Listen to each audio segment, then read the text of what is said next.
Very basic ఇంగ్రీడియంట్స్తో prawns curry చేస్తున్నాం ఇవాళ. ఫస్ట్ ప్రాన్స్ని నీట్గా క్లీన్ చేసుకోవాలి ఫ్రంట్ అండ్ బ్యాక్ సైడ్. అప్పుడే దాని బెనిఫిట్స్ మన బాడీలో ప్రాపర్గా అబ్జార్బ్ అవుతాయి.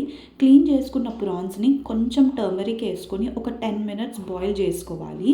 అది బాయిల్ అయ్యేలోపు ఆయిల్లో హోల్ గరం మసాలా వేసుకోవాలి. మనకి రెగ్యులర్ కర్రీస్ కన్నా ఆయిల్ కొంచెం ఎక్కువనే పడుతుంది దీంట్లో. అండ్ మనం 1 kg ప్రాన్స్ తీసుకుంటున్నాం. So almost same quantity onions తీసుకోవాలి. ఆనియన్స్తో పాటు curry leaves, mint leaves and coriander వేయాలి. మీరు చూస్తే ఇవన్నీ ఎక్కువ క్వాంటిటీలోనే ఉన్నాయి. నాన్ వెజ్ కర్రీకి ఇవన్నీ ఎక్కువ వేస్తేనే టేస్టీగా ఉంటుంది. అండ్ ఆనియన్స్ క్రిస్పీగా అయ్యే వరకు ఫ్రై చేసుకోవాలి. దీనికి ఒక 10 minutes పడుతుంది. ఇప్పుడు ginger garlic paste, turmeric powder, 2 spoons red chilli powder, 1 spoon salt వేసుకుంటున్నాం.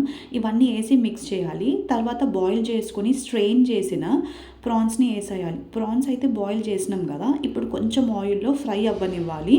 దీనికి కూడా ఆల్మోస్ట్ 10 minutes పడుతుంది.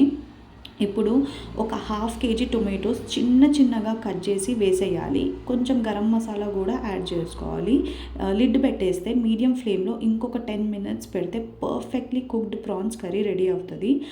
టేస్ట్ చెక్ చేసి సాల్ట్ యాడ్ చేసుకోవాలి. ఈ రెసిపీ ఒకసారి ట్రై చేయండి, చాలా బాగా వస్తుంది.